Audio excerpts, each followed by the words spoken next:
When Trump left office in 2021, wage increases were apparently outpacing the inflation rate. How can we get back to that point? You're hitting on the most important reason that President Trump has been elected here. It's true, inflation's down from 9%, but all that means is the rate of change is slowed. Non-discretionary costs are still elevated, forcing many Americans to do without. Today, I think we have two economies. If you're wealthy or upper middle class, you probably did just fine in the last 4 years. You have assets, you've had asset inflation, and that's gotten you through. But if you're at the bottom quartile, you're hurting. Energy, shelter, clothing, utilities, and insurance have exceeded headline CPI 42 of the last 47 months. In the last 4 years, prices are up probably about 20%, and wages are only up about 16. Professor, coming back to you, President Trump has promised that his second term, he's going to ignite a golden age for the nation, as well as see an era of economic prosperity. But we know this is a big ship. He can't fix everything on day one. How long do you think it's going to take before the American people can see a change in the economy to benefit their lives? I think they're already seeing a change thanks to artificial intelligence. It's dramatically jacked up productivity growth. The question is, can we sustain it? I think it's a matter of being prudent about deportations. And certainly, let's get the criminals out, seal the border, and so forth. But we have to recognize that a third to a half of the agricultural workers in the United States are illegal immigrants.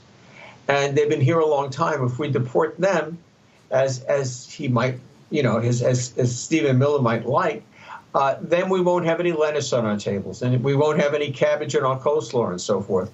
The same thing pertains to the construction industry. He needs to adjust from his campaign promises, focus on the bad apples, and move on from here.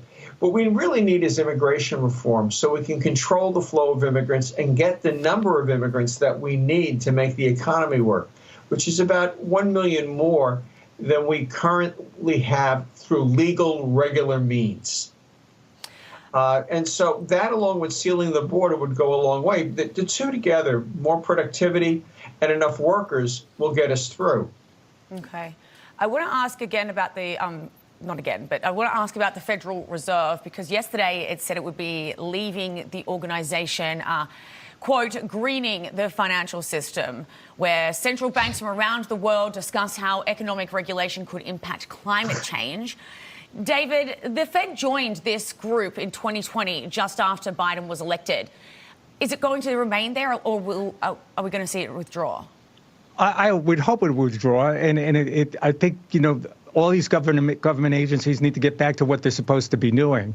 Yeah. The Federal Reserve, right out in front of it. I think one of the things this administration is going to do is start to dismantle the administrative state. I look not just at the Federal Reserve. We have over 4,000 federal agencies in the United States, and they all have two things in common. They have a budget, and they want a bigger budget next year. Some of these agencies go back pre-World War II, and the mandate doesn't even exist. So I'm hoping for a deregulatory environment under the new administration. All right, we do have to leave it there, gentlemen, but it was great to have you on. David Nelson, Professor Peter Morici, thank you both so much for joining us.